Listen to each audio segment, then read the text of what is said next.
Hai, kembali lagi di semester genap ini bersama saya Rida Sujarwati, guru di SMA Negeri 5 Bagan Sinemba dalam mata pelajaran Sejarah Indonesia.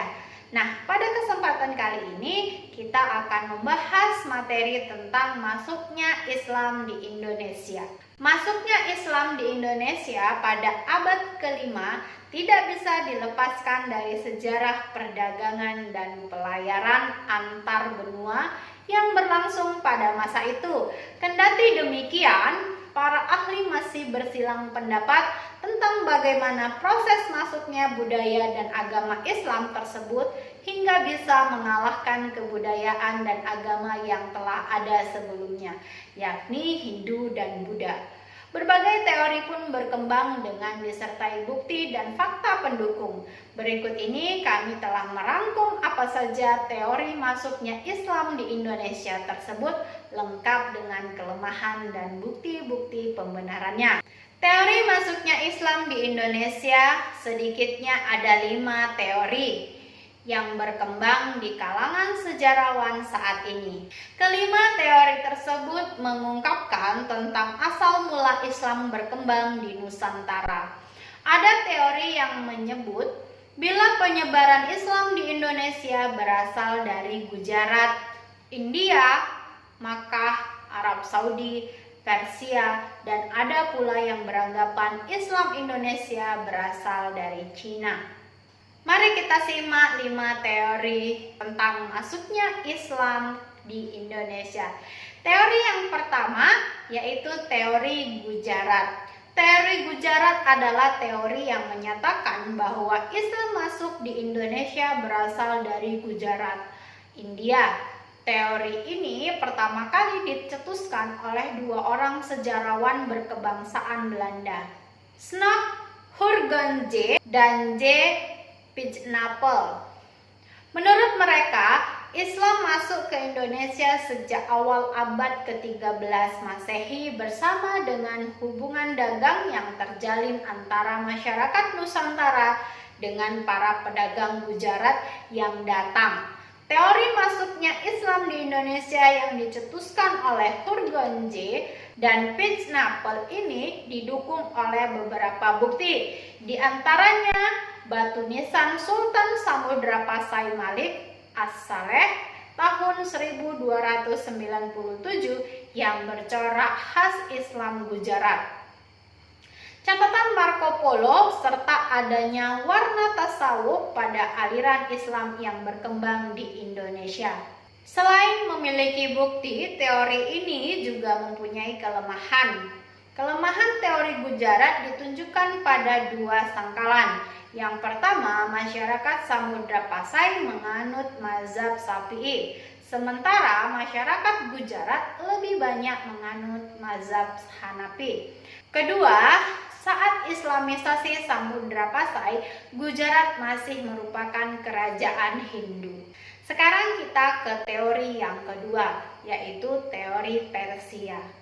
Umar Amir Hussein dan Hussein Dajjadiningrat sebagai pencetus sekaligus pendukung teori Persia menyatakan bahwa Islam yang masuk di Indonesia pada abad ke-7 Masehi adalah Islam yang dibawa kaum Syiah atau Persia. Teori ini didukung adanya beberapa bukti pembenaran, di antaranya kesamaan budaya Islam Persia dan Islam Nusantara, seperti adanya peringatan Asyura dan peringatan Tabut, kesamaan ajaran Sufi, penggunaan istilah Persia untuk mengeja huruf Arab, kesamaan seni kaligrafi pada beberapa batu nisan, serta bukti masuknya aliran Islam Syiah khas Iran pada awal masuknya Islam di Indonesia. Dengan banyaknya bukti pendukung yang dimiliki, teori ini sempat diterima sebagai teori masuknya Islam di Indonesia yang paling benar oleh sebagian ahli sejarah. Akan tetapi setelah ditelisik, ternyata teori ini juga memiliki kelemahan. Bila dikatakan bahwa Islam masuk pada abad ke-7, maka kekuasaan Islam di Timur Tengah masih dalam genggaman Khalifah Umayyah yang berada di Damaskus, Baghdad, Mekah, dan Madinah. Jadi tidak memungkinkan bagi ulama Persia untuk menyokong penyebaran Islam secara besar-besaran ke Nusantara. Teori yang ketiga yaitu teori Arab atau teori Mekah. Teori Arab atau teori Mekah menyatakan bahwa proses masuknya Islam di Indonesia berlangsung saat abad ke-7 Masehi. Islam dibawa para musafir Arab yang memiliki semangat untuk menyebarkan Islam ke seluruh belahan dunia. Tokoh yang mendukung teori ini adalah Van Leer, Anthony H. Jones, T.W. Arnold, dan Buya Hamka. Teori masuknya Islam di Indonesia ini didukung beberapa bukti utama. Yang pertama, pada abad ke-7 Masehi di pantai timur Sumatera memang telah terdapat perkampungan Islam khas dinasti Umayyah Arab.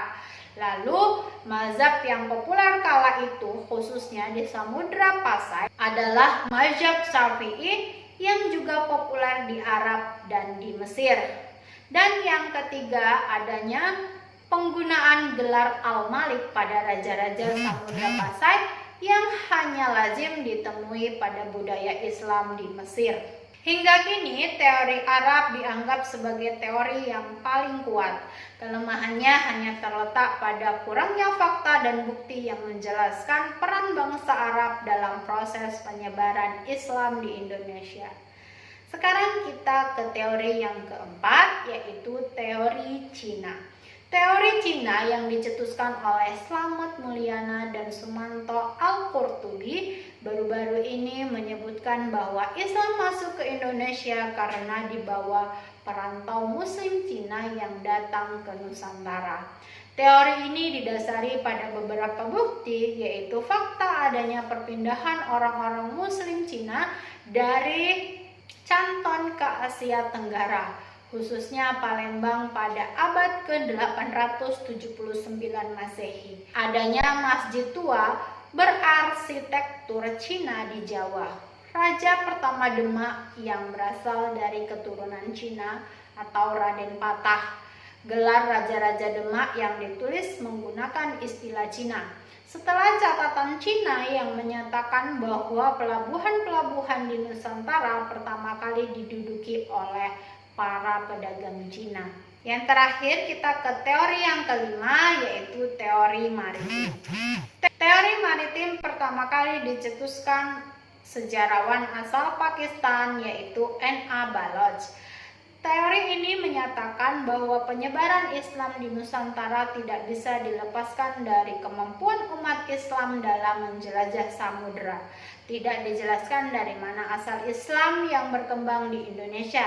Yang jelas, menurut teori ini, masuknya Islam di Indonesia terjadi sekitar abad ke-7 Masehi. Demikian penjelasan tadi tentang masuknya Islam di Indonesia.